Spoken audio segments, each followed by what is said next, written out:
유승민의 이중 플레이라고 저는 보는데 이 이야기를 제가 지난주인가 이야기를 했었어요. 네. 유승민은 안철수하고만 하려고 하는 게 아닐 거다. 안철수도. 그렇지. 그러니까 몸값 올리기를 서로 이렇게 보여주고 그쵸. 있는 모습인데 네. 유승민이 이제 페이스북 같은데 우리가 뭐 국민의당하고만 합당할 생각이 있는 게 아니고 여전히 우리는 자유한국당과의 합당 가능성도 열어두고 있다 이런 식의 뉘앙스로 이제 발표를 하니까 네. 그렇지 않아도 지금 안철수의 그 통합 논의에 불만인 분들이 벌떼처럼 일어나는 상황이 된 거예요. 네. 일단 유승민의 이중 플레이라고 보는 건 안철수는 약간 좀 노련한 정치인들한테 섞는 느낌이 좀 있고요. 유승민은 그것을 이용해서 몸값을 올리는 그 느낌이 있단 말이에요. 아, 근데 네. 이건 무의식 중에 두 사람의 목표가 같아요. 보세요. 유승민도 안철수도 목표가 뭘까요? 당대표 아니야. 대선 후보. 네, 차기 대권 후보예요. 그런데 큰 당에. 네. 네. 네. 큰 당의 대권 후보가 돼야 돼. 둘 다. 그 최종 목적지가 그거예요. 그리고 대권 후보만 되고 싶은 게 아니라 대통령이 되고 싶잖아요. 이게 이제 국민의 의사와는 전혀 상관없기 때문에 우리들이 지금 푸나님과 제가 하는 이 말이 우리 애청자들께서는 하나도 안 받아들이실 내용이에요. 근데 우리도 동의한다는 게 아니라 그 생각이 그렇다는 얘기를 하는 거잖아요. 그럼 보세요. 근데 나는 대통령이 되고 싶고 유력한 당의 대권 후보가 되고 싶은데 지금 내가 서 있는 곳이 어디냐? 자괴감이 듭니다. 하나는 벌판 위에, 다른 하나는 그나마 내가 둥지를 틀었던 호남에서 쫓겨날 처지가 된 거예요. 비교를 하자면은 박근혜 청와대와 특별감찰관실이 있는 모사무실이에요. 그런 느낌. 그런 느낌이죠. 네. 그런데 보면 지지율도 꼴찌에서 누가 꼴찌냐를 다투고 있다고요. 1, 2등을 다투는 게 아니라. 그러면 공이 내가 대통령 되고 유력당이 되려면 내가 서 있는 이 상황에서 가장 내 몸집을 불려야 될 거잖아요. 그럼 몸집 불리기를 하면 어떻게 될까요? 어떻게 하는 게 좋을까? 예를 들면 지금 유승민이 자유한국당에 들어가게 되면 그게 몸집 불리기입니까? 흡수통합이지? 그렇잖아요. 그리고 안철수 쪽이 민주당으로 들어온다면 그게 굴복이지. 그게 통합이 아니잖아요. 그러니까 지금 꼴찌와 꼴찌 그 다음 두 당이 일단 합치자 이런 생각을 하게 되는 겁니다. 그런데 이제 저간의 복잡한 사정은 다 아실 테고. 저는 만약에 그 안철수의 무의식의 바람대로 민주당 내에 지금 현재 우리 더불어민주당 내에 비문계가 계속 친문하고 싸우면서 분열과 갈등이 일어나고 그 결과 그 분열과 갈등을 틈타서 민주당에 들어가고 비문을 결집하고 그래서 민주당 전체의 대표가 될 수 있으면 그게 제일 좋겠죠. 근데 이게 어쩝니까? 문재인 대통령 지지율이 67%로 떨어져서 이제 그 다음에 65% 될 줄 알았는데 갑자기 70%로 오르더니 73%로 오르고. 대통령 큰일 났어요. 박스권에 갇혔어. 큰일 났어요. 제가 70%가 박스권에 갇혀 있다 보니 그것뿐입니까? 아유, 역대 영부인이 대통령 지지율로 앞선 건 처음이잖아요. 이렇게 되다 보니 민주당에 가서 대권 후보가 되는 건 가능성 제로가 된 겁니다. 예. 그래서 저는 안철수 전 대표의 무의식은 중도 통합을 내세운 자유한국당 세력까지 다 모은 보수의 대통령 후보가 되는 거다. 무의식은. 유승민하고요. 안철수는 약간 좀 엘리트 느낌이 나요. 반면에 홍준표는 약간 잡놈 느낌이잖아요. 그렇다 보니까 심하세요. 뭐 우리가 그렇게 얘기할 수 있죠. 근데 홍준표 자체가 또 법에 걸려 있는 부분들이 있고 그래서 결국에는 무주 공산이 될 거야라는 생각도 분명히 있을 것 같은 생각이 들어요. 그렇죠. 그리고 이제 김무성이 들어간 이유가 네, 그거라고 네, 우리가 네. 일찍이 합의한 바잖아요. 그러면 거기에는 뭐 유승민이 들어가면 유승민을 그대로 봐주고 오냐 다 내줄게 이럴까요? 거기도 또 나름 나는 잠룡이다 많거든요. 잡용이 아니고 잠룡. 잠수에 있는 예. 물 밑에 있는 예. 용들이 많거든요. 그러니까 보세요. 지금 말씀하신 게 어쨌든 자유한국당이 무주 공산이 된다. 이 가능성이 몇 프로나 돼요. 한 달 내에 몇 프로. 지금 당장은 없죠. 없다니까요. 그러니까 이게 기다려야 돼. 그런데 기다리다 보면 지지율이 점점 떨어져서 바른정당과 국민의당은 그냥 지지율 2, 3%가 될 수도 있는 거잖아요. 그러니까 우선 그걸 막기 위해서 합쳐야죠. 논란이 있더라도 이슈의 중심에 있다는 것 자체는 정치인들한테 좋은 거잖아요. 그렇죠. 잊혀지지 않으니까요. 그래서 저는 결국 유승민과 안철수는 목표가 같다. 그래서 같이 간다. 그러면 국민의당은 분열을 겪을 것이다. 분열의 시기는 민주당이 결정할 것이다. 저는 그게 조금 달라요, 생각이. 어떤 부분? 어떤 부분이 다르냐면 얼마 전까지는 피상적으로 국민의당이 당 깨지겠네 이렇게 생각했는데 생각보다 바로 그 말씀인데 민주당이 어떻게 하느냐에 따라 달라지겠지만 그렇죠. 네. 민주당이 지금처럼 됐어 좀 부족해도 우리는 지금 우리끼리 간다 이런 네. 느낌으로 주고 있으면은 막 지지고 볶는 척해도 실제로 탈당자 수는 많지 않을 거다. 저는 그렇게 생각하거든요. 탈당이 될 경우 많지 않을 거다. 이것도 일반적으로 맞는 말인데 그런데 이제 한번 생각해 보세요. 호남에서 뭔가를 도모하는 분들이 민주당 안 들어오고 될까요? 그러면 그분들은 어떤 그 원심력을 가지고 움직일까요? 탈당한 사람들 못 들어와. 이렇게 막으면 못 들어오는 거잖아요. 그렇죠. 근데 그것도 이제 우리에게 가장 중요한 거, 민주당이 지금 가장 중요한 건 지지자와 권리당원입니다. 그래서 우리는 지지자와 권리당원이 가리키는 쪽으로 갈 수밖에 없어요.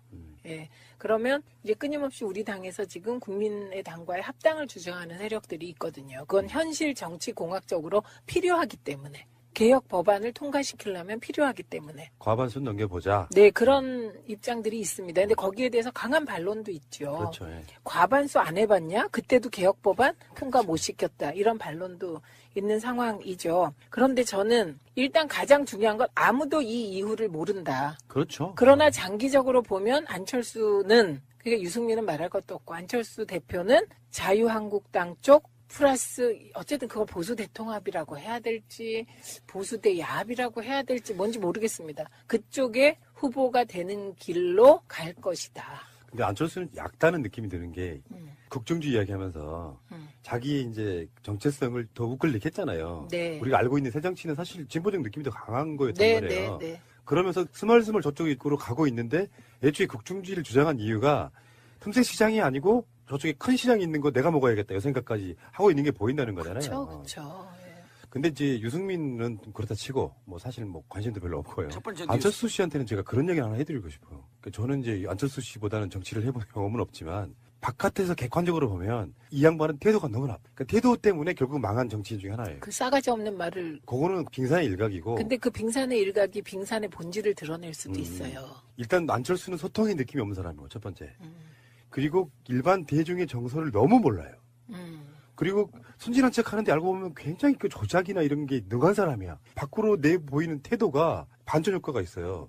홍준표가 그러는 건 그런가 보다 해서 실망하지 않아요. 오히려 기대치에 부응했다고 새끼 재밌네 이런 느낌이란 말이에요. 보통 사람은. 근데 안철수는 순진한 듯한 얼굴로 더 어마어마한 것들을 보여주니까 그 태도 때문에 곧 망한다 이렇게 보는 거예요. 저 다 동의하면서요. 혹시 안철수 대표는 내가 하면 이 모든 게 새정치다 이렇게 생각하지 않나 그런 생각이 듭니다. 어느 날 제가 안철수 씨를 보고 느끼는 게 그런 느낌이었거든요. 정말 독불장군 스타일이구나. 다른 이야기인데요. 비유를 들자면 이런 거예요. 언젠가 정권교체 이후에 제가 엄청나게 비난을 받은 적이 있어요. 악플로 한 2, 3일 동안을. 아, 왜요? 뭐 이유는 뭐 까먹었는데 저는 잘 그렇지. 까먹어요. 까먹어야 돼 이런 걸 하지. 까먹어야 돼. 예. 예. 내가 평소에 생각해왔던 것들을 이야기를 했는데 굉장히 한 3, 4일 동안 악플이 달리더라고. 2, 3일 동안. 아, 좀 서운하더라고요. 내 생각이 진정성을 사람들이 오해하고 있구나. 근데 유시민 작가가 까이는 거 보고 강경화 때 엄청 네, 까였죠. 까이는 거 보고 시대가 이렇게 바뀌었구나. 유시민이 까일 정도면 뭐 나는 고맙구나. 이런 생각이 들었단 말이에요. 그러니까 관점을 안철수 씨도 그런 이야기를 드리고 싶은 거예요. 오기로 하는 정치들이 있잖아요. 네. 막 비난이 쏟아지면 자기가 생각을 바꿔야겠다라는 생각을 안 하고 그 생각들에 대해서 계속 대치를 하면서 더 안 좋은 꼴을 보여주면서 자기 자신의 지지자들 정말 한 줌도 안 되는 지지자들만의 열광적인 반응을 끌어내는 정치인은 절대 크게 성공할 수 없다. 저는 그때 그걸 봤거든요. 그래서 비난이든 비판이든 간에 남들이 누군가가 나를 공격할 때는 이유가 있을 거야라는 생각에 뭔가 자기 행동을 고쳐줘야 돼요. 근데 그게 전혀 없는 사람이에요. 네. 핵동의. 네. 이 두 인물인데요. 일단은 그렇지 않아도 방송에서 유효대 이현주 관종 마케팅으로는 미래 없다 이런 제목의 방송을 내보낸 적이 있어요. 망언으로 뜨는? 예, 노이즈 마케팅이라고는 하지만 그렇게 말 붙이기도 좀 네. 네. 아까운 그런 인물들인데 최근에 곶감 논쟁이 있었어요. 그러니까 김정숙 여사가 곶감을 널어놓고 독서하고 있는 모습을 올렸는데 저걸 김정숙 여사가 직접 깎았겠어? 그래서 깎고 있는 사진을 공개를 했더니 동영상 공개 이런 식이에요. 그러면서 뭐 이죽거리면서 예. 네. 그렇게 할 일이 없냐라든지 등등의 그런 거 있거든요. 사람과 사람 사이에도 이렇게 빈정거리면서 말꼬리 자꾸 계속 늘어지면서 자기가 잘못됐다는 부분에 대해서는 전혀 이야기하지 않는 그런 유형이 있는데 제가 그래서 이걸 의원님께 질문 좀 드려보려고 했어요. 아무리 정치인들이 그 사회적으로 관심 받고 뭐 그런 건 좋지만 그렇게까지 욕을 먹으면서도 해내는 것을 뭐라고 설명해야 돼요? 그게 이게 이제 적절하지도 않기도 하고 적절한 비유이기도 한데 예를 들면 제가 19대 때 일할 때 그리고 지금도 마찬가지인데 조중동이 욕을 하잖아요. 언론 그 지면으로. 그럼 엄청 당사장 기분 나쁘거든요. 그래서 기분 나빠 있으면 선배들이 조중동이 그렇게 비판하는 거 보니까 진짜 일 잘하는 거야 이렇게 얘기를 합니다. 그런데 지금 저쪽에도 똑같은 거죠.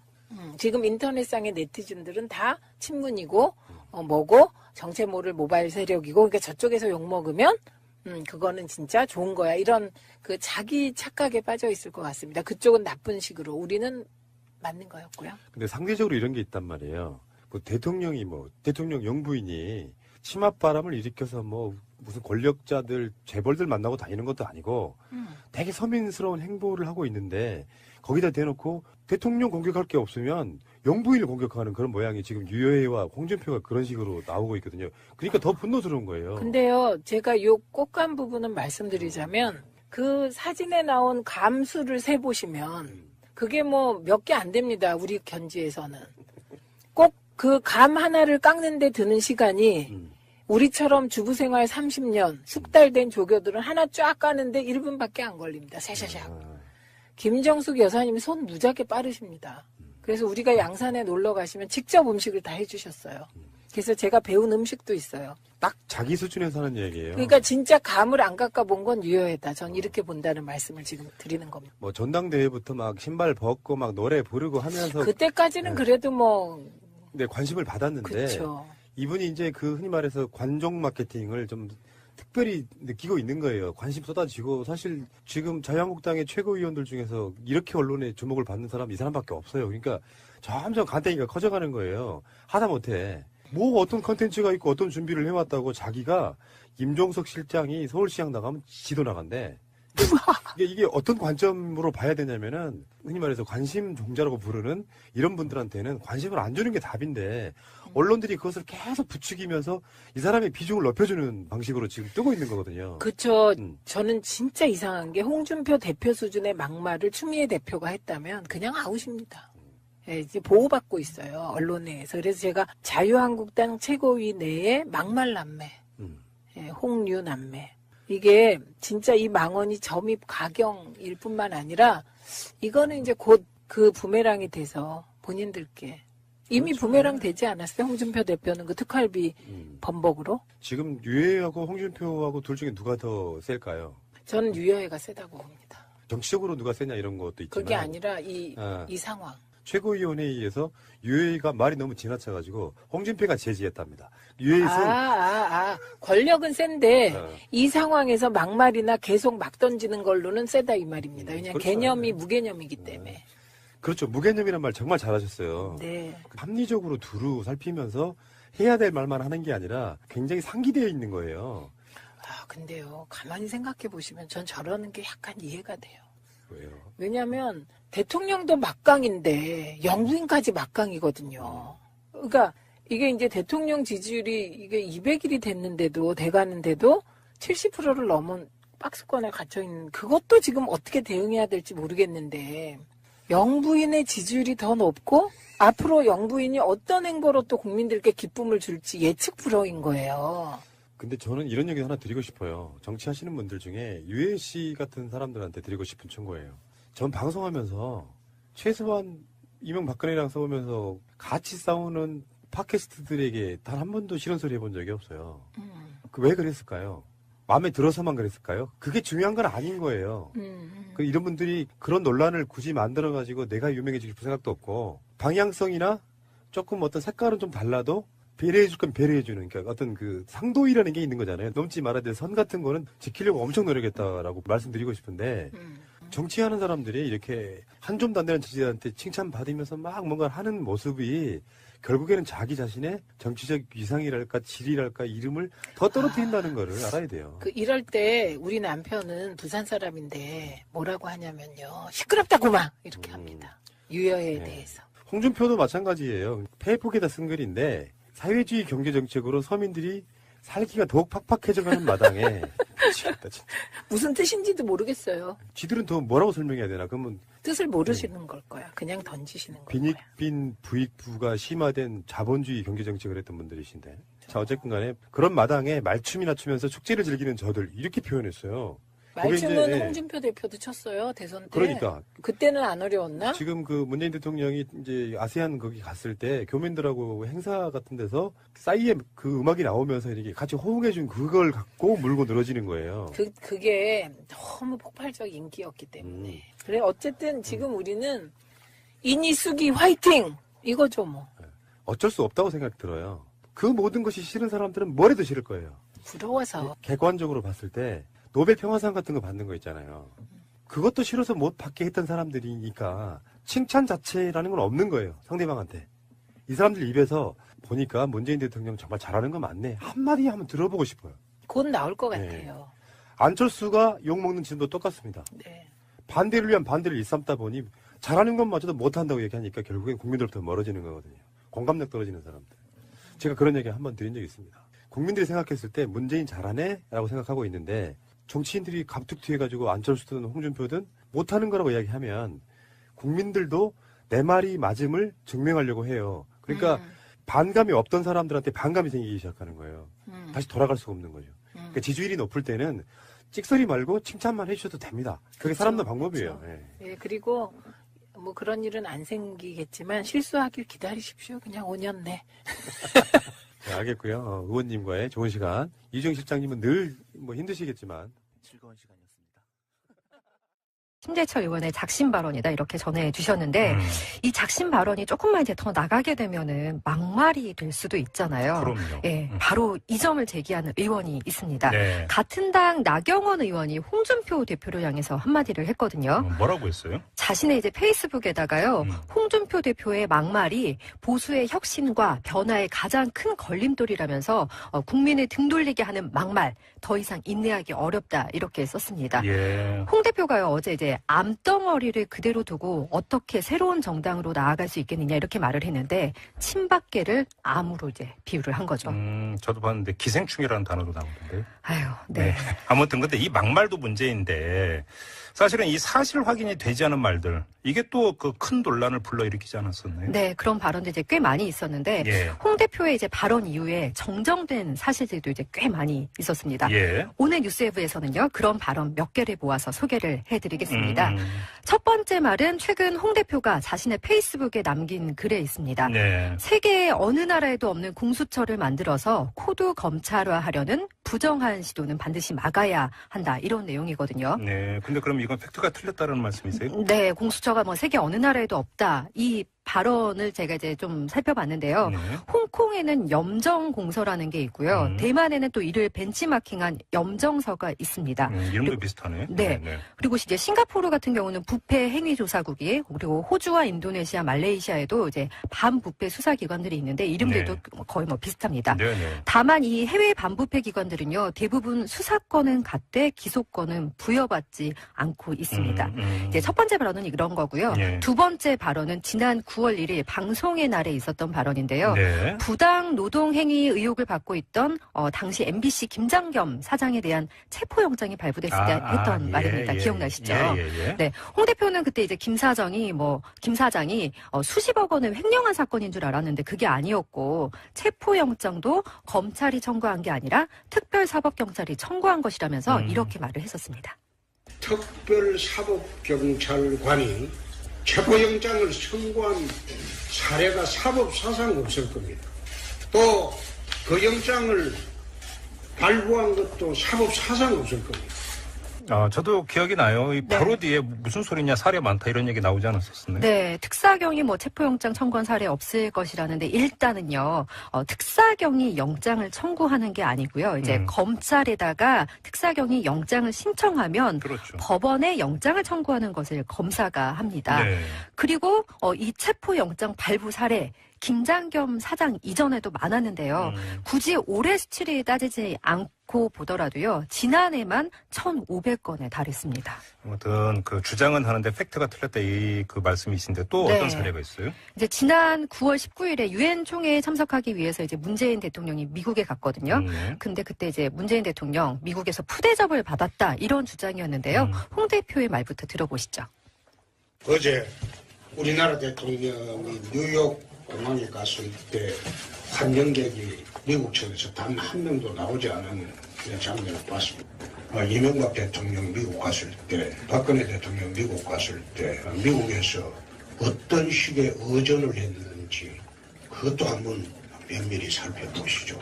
네, 그래서 면밀히 살펴본 결과가 어땠습니까? 네, 당시 이제 청와대가 외교 의뢰에 대해서 착각하거나 잘못 알고 있는 거 아닌가 싶다 이렇게 반박을 했었거든요.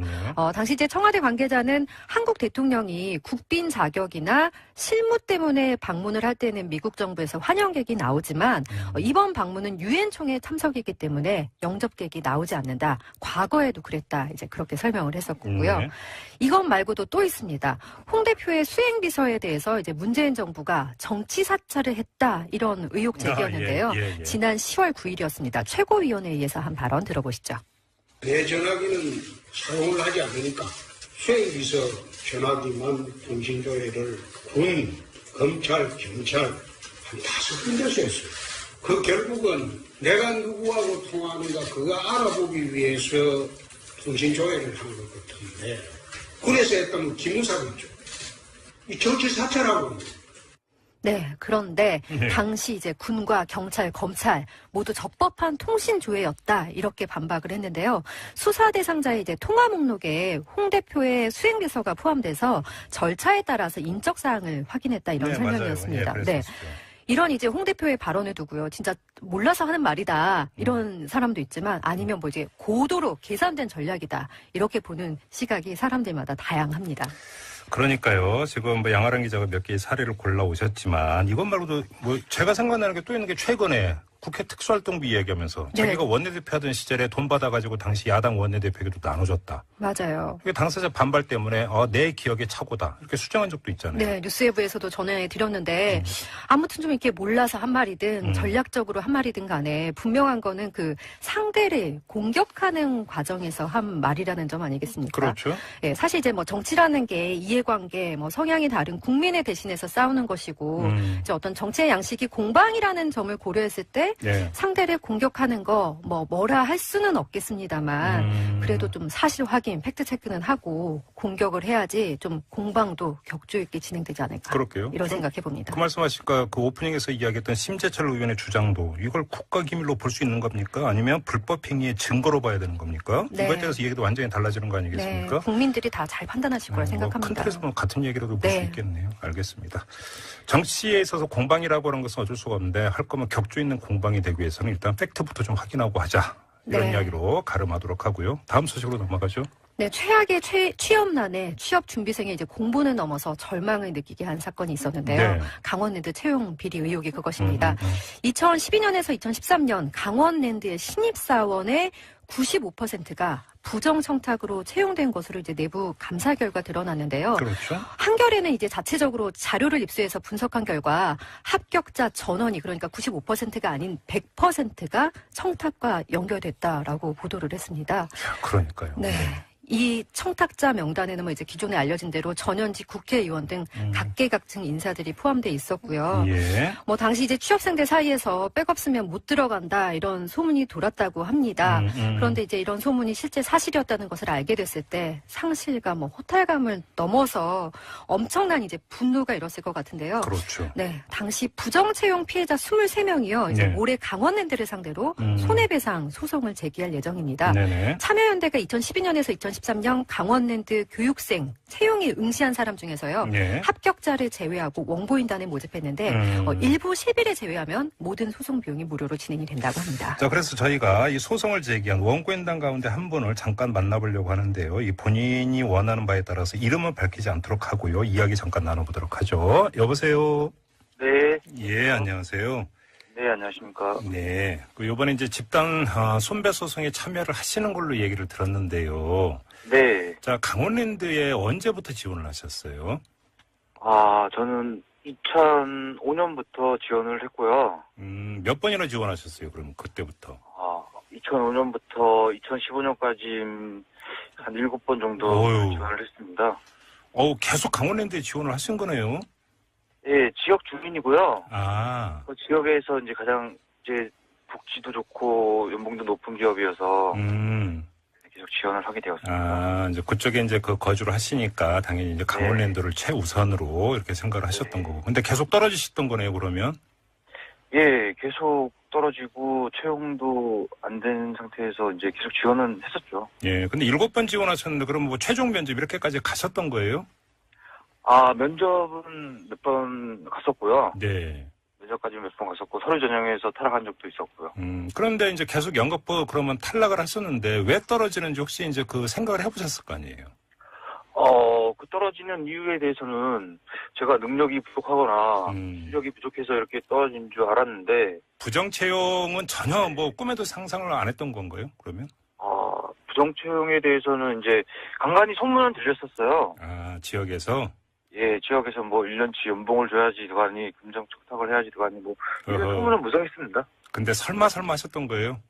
네, 그렇죠. 예. 그럼 잠깐 뭐 지금 말씀해 주신데 네. 지역에서 어느 정도로까지 이게 소문이 돌았던 거예요? 좀 자세하게 좀 말씀을 해 주세요. 강원랜드 공개 채용이 이제 뜨게 되면 네. 지역의 이슈화가 되게 크게 됩니다.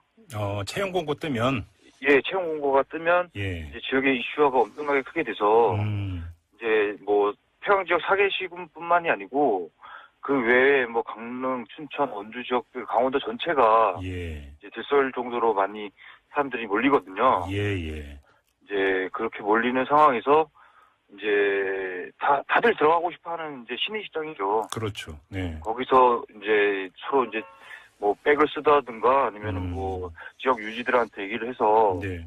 뭐 들어갈 수 있다는 소문은 무성했었어요. 백 쓰면 들어갈 수 있다 이런 소문. 네. 근데 이제 속생 이제 백 쓰다 보면 이제 돈도 좀 내야 되고 뭐 이런다는 이야기 이제 같이 따라 나왔던 이야기고요. 그렇죠. 그러면. 예. 우리 선생님은 전공도 그 관련 전공을 하셨다면서요? 예, 전공도 지역에 있는 관광학과를 나오고 네. 이제 뭐 지역 이제 평양 지역에 살았으니까 가산점도 있는데 불구하고 계속 탈락을 했었던 거죠. 그러면 혹시 대학에 그 진학을 할 때부터 혹시 그 이 강원랜드를 염두에 두셨었어요? 네, 강원랜드에 입사하기 위해서 네. 그 전에 다녔던 대학도 퇴사를 하고 예. 지역에 있는 관광학과를 이제 들어가게 된 거죠. 그래요. 그럼 혹시 그 지금 선생님 같은 이렇게 지역 주민이면서 강원랜드의 문을 계속 두드렸던 이런 이런 분들 많이 계세요? 네, 주위에도 많이 있는 걸로 알고요. 예. 이제 뭐 저보다 나이가 어린 후배들이나 이런 분들도 못 들어가고 이제 타지로 일자리가 그 지역이 많이 없으니까요. 예. 타지로 나가서 일하고 있는 이제 사람들도 많은 걸로 알고 있습니다. 그럼 우리 선생님은 2015년까지 강원랜드 지원했는데 이제 떨어지셨고. 네. 그럼 어떻게 지금은 직장 잡으셨어요? 지금은 7년생이고요. 예. 예, 그 전에 이제 직장을 다니다가 그쪽에 지금 현재 퇴사를 한 상태고요. 그러시군요. 관광사업장에서 일을 하다가요. 네. 아무튼 뭐 국정감사 과정부터 해가지고 이제 이 부정 채용에 대한 어떤 사실이 하나도 이렇게 이제 밝혀졌는데. 네. 소문으로만 떠돌았지만 설마 했던 게 사실로 밝혀졌을 때 어떤 생각이 드셨어요? 정말 이제 불공정하다는 거를 많이 느꼈고요. 예. 이제 사회가 돈 있고 빽 있으면 어디든지 다 들어갈 수 있다는 이제 풍토가 너무 비참하게 느껴졌습니다. 그래요? 예. 이길 거라고 확신하세요? 예, 저는 분명히 승소할 거라고 확신하고요. 예. 승소를 못 하더라도 강원랜드에 이제 경종을 울릴 수 있는 이제 계기가 된다고 생각합니다. 그럼 제가 이제 그 가상의 판사로 우리 선생님한테 부정 채용 때문에 이 원고가 탈락됐다라고 하는 그 근거가 뭡니까? 이렇게 물어보면 뭐라고 답변해 주시겠어요? 우선 언론의 네. 취재를 보면 이제 채용 청탁에 대한 이제 강원랜드 내부 인사팀에서 만든 자료가 나왔었고요. 예. 거기에 이제 근거해서 이제 지역 국회의원이나 네. 지역 현안이나 이제 공동개발 추진위원회나 이런 사람들이 청탁했다는 것이 분명히 문서화돼 있기 때문에 예. 그 부분으로도 100% 확신한다고 저는. 알겠습니다. 자, 말씀 여기까지 들을게요. 고맙습니다. 네, 감사합니다. 비참하게 느껴지셨다고 얘기할 정도고, 사실 자기 능력 탓, 실력 탓, 자기 탓을 얼마나 그동안 하셨겠어요. 그러니까 좀 황당한 게 음서제, 매관 네. 매제. 우리 역사책에서 봤던 거죠. 그렇습니다. 역사책에서 봤던 이런 병폐가 이 현대 지금 이 시대에 부활할지 누가 상상이나 했겠어요. 근데 거기에 그 입사 지원을 했던 분들 입장에서 얼마나 기가 막히겠어요. 그럴 일이죠. 그러니까요. 네. 재판 결과가 정말 주목됩니다. 왜냐하면 일벌백계로 확실하게 끊을 수 있는 사법적 판단이 내려져야 네. 이게 고리를 확 끊을 수 있기 때문인 것 같은데 이제 재판이 시작이 되는 것 같습니다.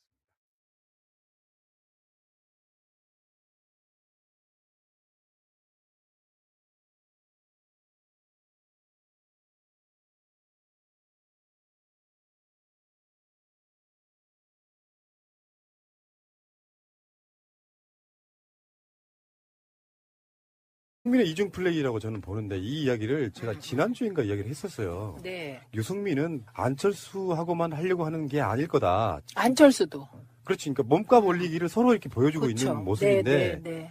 유승민이 이제 페이스북 같은데 우리가 국민의당하고만 합당할 생각이 있는 게 아니고 여전히 우리는 자유한국당과의 합당 가능성도 열어두고 있다 이런 식의 뉘앙스로 이제 발표를 하니까 네. 그렇지 않아도 지금 안철수의 그 통합 논의에 불만인 분들이 벌떼처럼 일어나는 상황이 된 거예요. 네.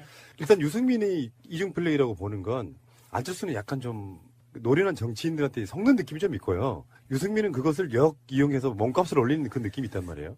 근데 네. 이건 무의식 중에 두 사람의 목표가 같아요. 보세요. 유승민도 안철수도 목표가 뭘까요? 당대표 아니야.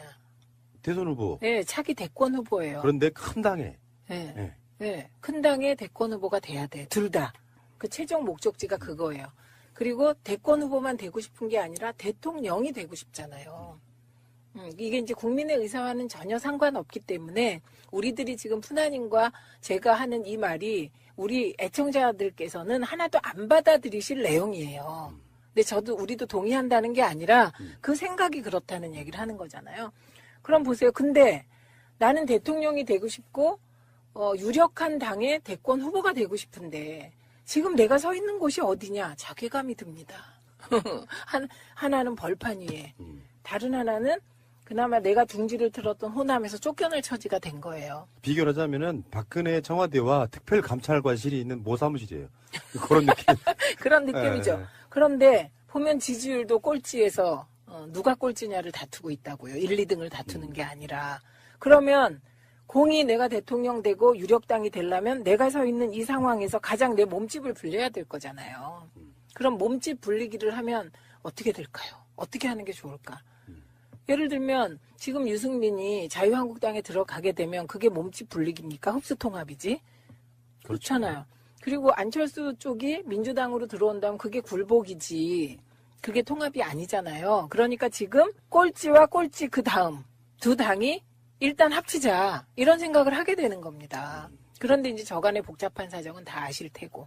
저는 만약에 그 안철수의 무의식의 바람대로 민주당 내에 지금 현재 우리 더불어민주당 내에 비문계가 계속 친문하고 싸우면서 분열과 갈등이 일어나고 그 결과 그 분열과 갈등을 틈타서 민주당에 들어가고 비문을 결집하고 그래서 민주당 전체의 대표가 될 수 있으면 그게 제일 좋겠죠. 근데 이게 어쩝니까? 문재인 대통령 지지율이 67%로 떨어져서 이제 그 다음에 65% 될 줄 알았는데 갑자기 70%로 오르더니 73%로 오르고. 대통령 큰일 났어요. 박스권에 갇혔어. 큰일 났어요. 제가 70%가 박스권에 갇혀 있다 보니 그것뿐입니까? 아유, 역대 영부인이 대통령 지지율로 앞선 건 처음이잖아요. 이렇게 되다 보니 민주당에 가서 대권 후보가 되는 건 가능성 제로가 된 겁니다. 예. 그래서 저는 안철수 전 대표의 무의식은 중도 통합을 내세운 자유한국당 세력까지 다 모은 보수의 대통령 후보가 되는 거다. 무의식은. 유승민하고요. 안철수는 약간 좀 엘리트 느낌이 나요. 반면에 네. 홍준표는 약간 잡놈 느낌이잖아요. 그렇다 보니까 심하세요. 뭐 우리가 그렇게 얘기할 수 있죠. 근데 홍준표 자체가 또 법에 걸려 있는 부분들이 있고 그래서 결국에는 무주공산이 될 거야라는 생각도 분명히 있을 것 같은 생각이 들어요. 그렇죠. 그리고 이제 김무성이 들어간 이유가 네, 그거라고 네, 우리가 네. 일찍이 합의한 바잖아요. 그러면 거기에는 뭐 유승민이 들어가면 유승민을 그대로 봐주고 오냐 다 내줄게 이럴까요? 거기도 또 나름 나는 잠룡이다 많거든요. 잡룡이 아니고 잠룡. 잠수에 있는 예. 물 밑에 있는 예, 용들이 많거든요. 그러니까 보세요. 지금 말씀하신 게 어쨌든 자유한국당이 무주공산이 된다. 이 가능성이 몇 프로나 돼요. 한 달 내에 몇 프로. 지금 당장은 없죠. 없다니까요. 그러니까 이게 기다려야 돼. 그런데 기다리다 보면 지지율이 점점 떨어져서 바른정당과 국민의당은 그냥 지지율 2, 3%가 될 수도 있는 거잖아요. 그러니까 우선 그걸 막기 위해서 합쳐야죠. 논란이 있더라도 이슈의 중심에 있다는 것 자체는 정치인들한테 좋은 거잖아요. 그렇죠. 네. 잊혀지지 않으니까요. 그래서 저는 결국 유승민과 안철수는 목표가 같다. 그래서 같이 간다. 그러면 국민의당은 분열을 겪을 것이다. 네. 분열의 시기는 민주당이 결정할 것이다. 저는 그게 조금 달라요, 생각이. 어떤 부분? 어떤 부분이 다르냐면 얼마 전까지는 피상적으로 국민의당이 당 깨지겠네 이렇게 생각했는데 생각보다 바로 그 말씀인데 민주당이 어떻게 하느냐에 따라 달라지겠지만 그렇죠. 네. 민주당이 지금처럼 됐어 좀 부족해도 우리는 지금 우리끼리 간다 이런 네. 느낌으로 주고 있으면은 막 지지고 볶는 척해도 실제로 탈당자 수는 많지 않을 거다. 저는 그렇게 생각하거든요. 탈당이 될 경우 많지 않을 거다. 이것도 일반적으로 맞는 말인데 그런데 이제 한번 생각해 보세요. 호남에서 뭔가를 도모하는 분들이 민주당 안 들어오고 될까요? 뭐 이유는 뭐 까먹었는데 저는 잘 까먹어요. 그렇지. 까먹어야 돼 이런 걸 하지. 까먹어야 돼. 네. 예. 내가 평소에 생각해왔던 것들을 이야기를 했는데 굉장히 한 3, 4일 동안 악플이 달리더라고. 2, 3일 동안. 좀 서운하더라고요. 내 생각이 진정성을 사람들이 오해하고 있구나. 근데 유시민 작가가 까이는 거 보고 강경화 때 엄청 네, 까였죠. 까이는 거 보고 시대가 이렇게 바뀌었구나. 유시민이 까일 정도면 뭐 나는 고맙구나. 이런 생각이 들었단 말이에요. 그러니까 관점을 안철수 씨도 그런 이야기를 드리고 싶은 거예요. 오기로 하는 정치들이 있잖아요. 네. 막 비난이 쏟아지면 자기가 생각을 바꿔야겠다라는 생각을 안 하고 그 생각들에 대해서 계속 대치를 하면서 더 안 좋은 꼴을 보여주면서 자기 자신의 지지자들 정말 한 줌도 안 되는 지지자들만의 열광적인 반응을 끌어내는 정치인은 절대 크게 성공할 수 없다. 저는 그때 그걸 봤거든요. 그래서 비난이든 비판이든 간에 남들이 누군가가 나를 공격할 때는 이유가 있을 거야라는 생각에 뭔가 자기 행동을 거쳐줘야 돼요. 근데 그게 전혀 없는 사람이에요. 네. 핵동의. 네. 이 두 인물인데요. 일단은 그렇지 않아도 방송에서 유효대 이현주 관종 마케팅으로는 미래 없다 이런 제목의 방송을 내보낸 적이 있어요. 망언으로 뜨는? 예, 노이즈 마케팅이라고는 하지만 그렇게 말 붙이기도 좀 네. 네. 아까운 그런 인물들인데 최근에 곶감 논쟁이 있었어요. 그러니까 김정숙 여사가 곶감을 널어놓고 독서하고 있는 모습을 올렸는데 저걸 김정숙 여사가 직접 깎았겠어? 그래서 깎고 있는 사진을 공개를 했더니 동영상 공개 이런 식이에요. 그러면서 뭐 이죽거리면서 예. 그렇게 할 일이 없냐라든지 등등의 그런 거 있거든요. 사람과 사람 사이에도 이렇게 빈정거리면서 말꼬리 자꾸 계속 늘어지면서 자기가 잘못했다는 부분에 대해서는 전혀 이야기하지 않는 그런 유형이 있는데 제가 그래서 이걸 의원님께 질문 좀 드려보려고 했어요. 아무리 정치인들이 그 사회적으로 관심 받고 뭐 그런 건 좋지만 그렇게까지 욕을 먹으면서도 해내는 것을 뭐라고 설명해야 돼요?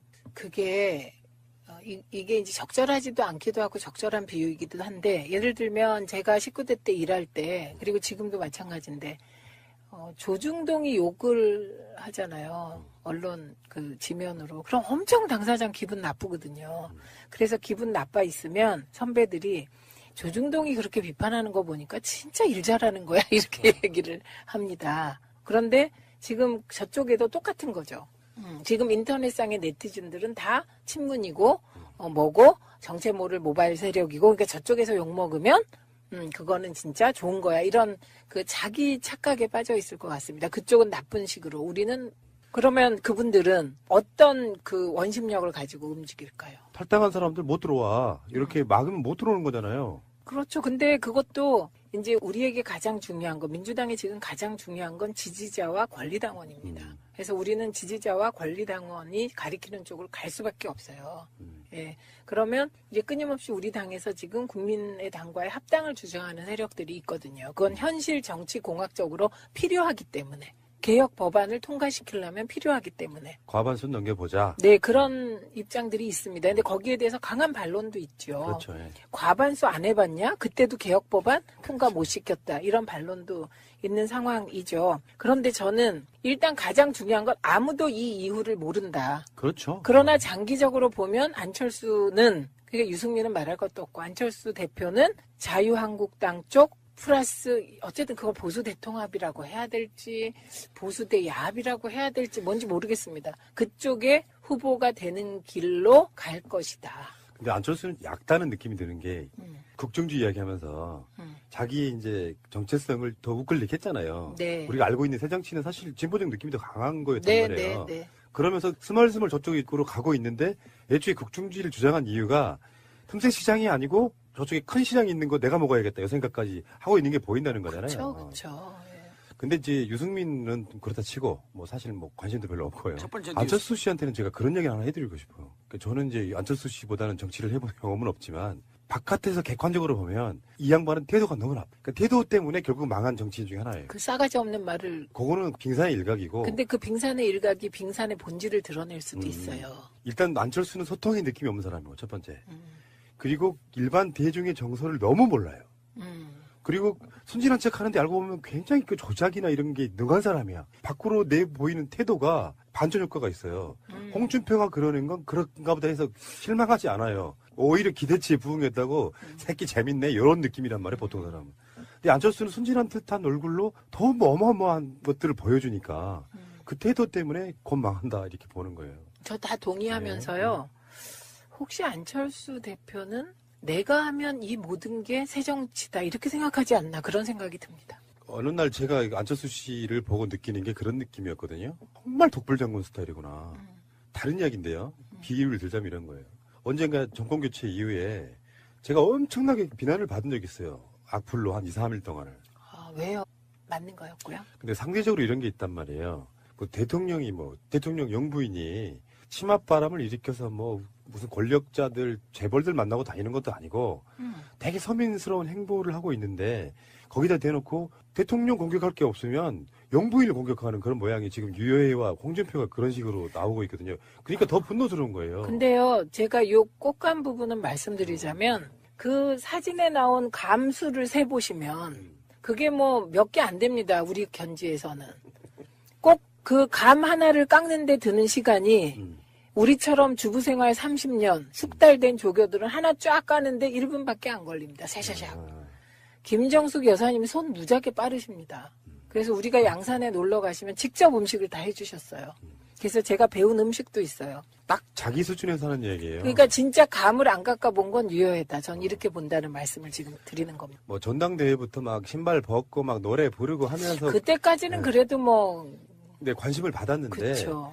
이분이 이제 그 흔히 말해서 관종 마케팅을 좀 특별히 느끼고 있는 거예요. 관심 쏟아지고 사실 지금 자유한국당의 최고위원들 중에서 이렇게 언론에 주목을 받는 사람 이 사람밖에 없어요. 그러니까 점점 간땡이가 커져가는 거예요. 하다못해 어떤 컨텐츠가 있고 어떤 준비를 해왔다고 자기가 임종석 실장이 서울시장 나가면 지도 나간대. 이게 어떤 관점으로 봐야 되냐면은 흔히 말해서 관심 종자라고 부르는 이런 분들한테는 관심을 안 주는 게 답인데 언론들이 그것을 계속 부추기면서 이 사람의 비중을 높여주는 방식으로 지금 뜨고 있는 거거든요. 그렇죠. 저는 진짜 이상한 게 홍준표 대표 수준의 막말을 추미애 대표가 했다면 그냥 아웃입니다. 예, 이제 보호받고 있어요. 언론에서. 그래서 제가 자유한국당 최고위 내에 막말 남매, 홍류 남매. 이게 진짜 이 망언이 점입 가경일 뿐만 아니라 이거는 이제 곧 그 부메랑이 돼서 본인들께 이미 그렇죠. 부메랑 되지 않았어요? 홍준표 대표는 그 특활비 범벅으로? 지금 유해하고 홍준표하고 둘 중에 누가 더 셀까요? 저는 유여해가 세다고 봅니다. 정치적으로 누가 세냐 이런 것도 있지만 그게 아니라 이 상황. 최고위원회의에서 유해가 말이 너무 지나쳐가지고 홍준표가 제지했답니다. 유해에서 권력은 센데 어. 이 상황에서 막말이나 계속 막 던지는 걸로는 세다 이 말입니다. 왜냐하면 그렇죠. 개념이 무개념이기 때문에. 그렇죠. 무개념이란 말 정말 잘하셨어요. 네. 합리적으로 두루 살피면서 해야 될 말만 하는 게 아니라 굉장히 상기되어 있는 거예요.